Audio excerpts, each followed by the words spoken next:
I've been waiting for this lively thing to die down so I can talk about this JP Morgan Chase case. This is an employment lawyer's dream. We live for the drama. That's why we do this. We love it when there's like, who said what about whom? Like the fucking best. And this one is a doozy. So I could talk about this for an hour. So I'm just going to get the basics in 10 minutes and then ask me questions and I'll do follow-ups. If you do not know, a former executive at JP Morgan Chase has sued JP Morgan Chase and a former coworker who may or may not have been his supervisor, claiming that he was in a sexually discriminatory environment, a racially discriminatory environment, and that ultimately his supervisor sexually harassed him to the point that she forced him to engage in sex acts with her. It is quite the read. And I'm not going to go through all of the salacious allegations. There are other people who are doing that, or you can read it yourself. I will put the complaint on Patreon for the people who are on there, so that way you can read it because I can attach documents there. But the long and short of it is that he is suing for all types of New York state violations. It's a New York state court. They're all New York state violations. There's nothing federal, right? Saying it was a sexual harassment, hostile work environment, racial harassment, hostile work environment. He complained to JP Morgan. He was then retaliated against, assault by her, interference with him trying to get other jobs, and defamation when he was trying to get other jobs.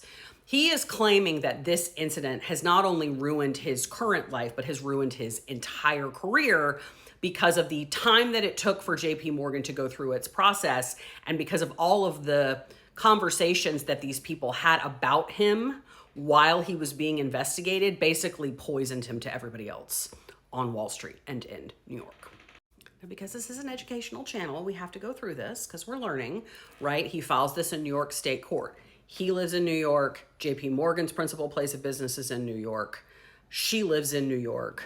They're all New York State claims. So subject matter jurisdiction is New York law and a New York court, and personal jurisdiction is everybody resides in or does business in New York. So everything is good on the court front.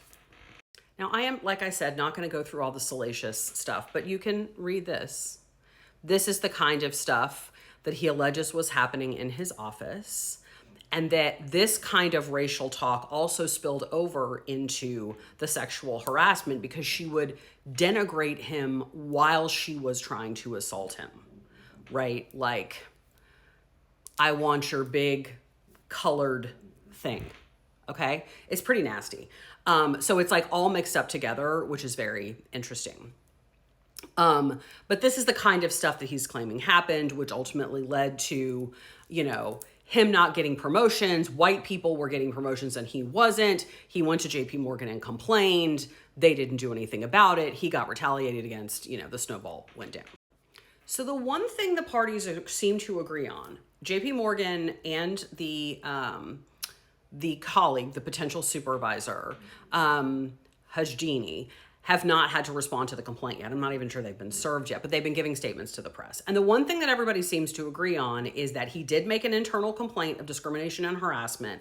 He was then put on administrative leave while they investigated it, which is very, very common. In fact, it's pretty much always the case. And that it was investigated. They do agree on that. They disagree on everything else. They say, as you can see here, that they tried to do an investigation, but the complainant refused to participate and wouldn't provide them the information that they needed, right? That he dropped the complaint and then he ran away and wouldn't tell us things we needed to know, which happens sometimes, right?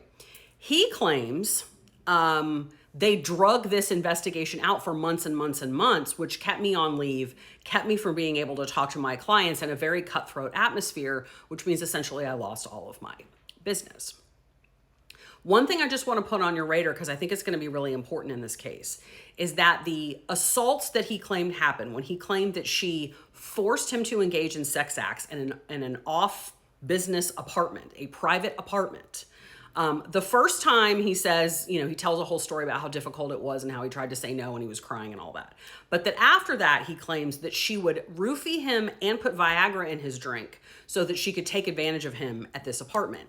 And JP Morgan Chase does not have subpoena power. right? They don't have any control over what happens at an off-campus apartment. Now, if it has implications inside the business, it can fall within their discrimination and harassment policy. But in terms of investigation, they don't have the power to like go to the place and ask the people who live there and ask witnesses who don't work for JP Morgan Chase to come over. So I would guess that part of it probably was limited. But in the end, they said, we don't think there's any merit to this, right? And he says that's a bunch of horse shit. They just didn't want to find anything. And then they all turned around and retaliated against me for having brought the complaint.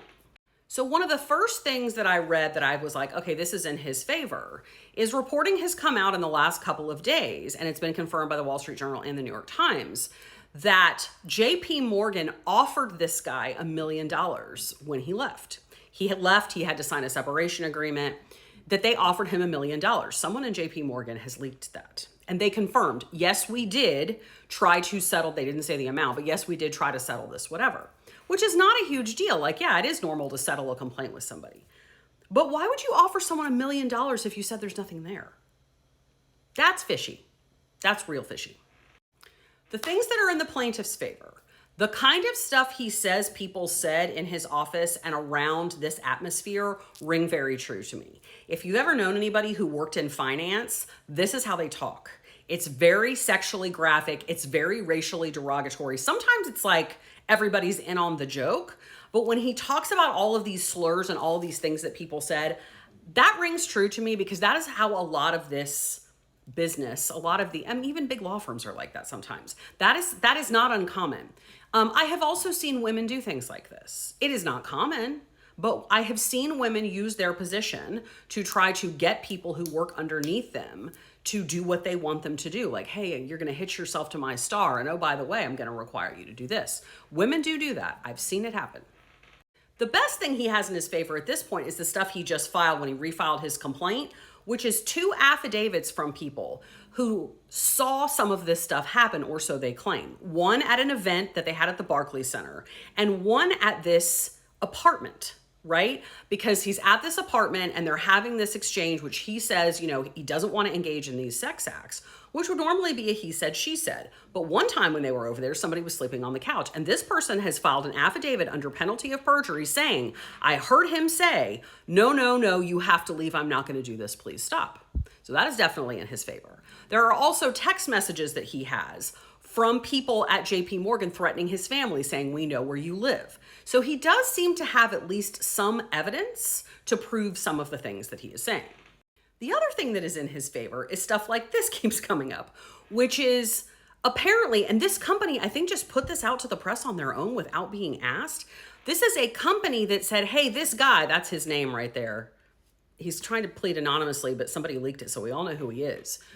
Talked to a chatbot back in 2025. He changed some of the names and the facts, but asking about, hey, I'm going through this, what should I do? Right? That could be an outcry witness, which is considered to be highly reliable in cases of assault, right? So this has showed up that like he was talking to a chatbot about this in 2025. In addition to that, when he refiled his complaint, he also filed a letter from a mental health person, I can't remember if it was a psychiatrist or a psychologist, that he has been working with since February of 2025, who says, I've been working with this person. They need to proceed anonymously because they have been going through this and this has really fucked them up. So as I always tell you guys, contemporaneous records are the best. Could it be a conspiracy that was a long con? Sure, but those help him. What helps JP Morgan Chase is dude hasn't told the truth about everything. There was a point in time where he took some months off where he said, I have to go deal with my dad. I have to go take care of my dad. He's dying. Well, it turns out his dad wasn't dying at all. His dad is perfectly fine. Apparently they called him because it says knew nothing of his son's legal dispute. So he lied about going on bereavement leave so that he could get paid leave so he could figure out how to sue these people. That doesn't look great. Another thing that's good for JP Morgan Chase, he has already left the job that he got afterwards and no one will say why.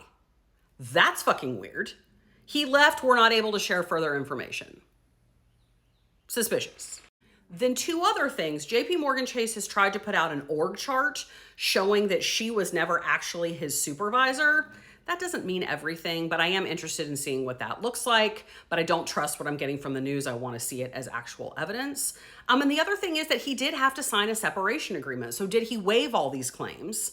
Are they going to bring that as a defense? It's a shit show. I love it. Ask questions.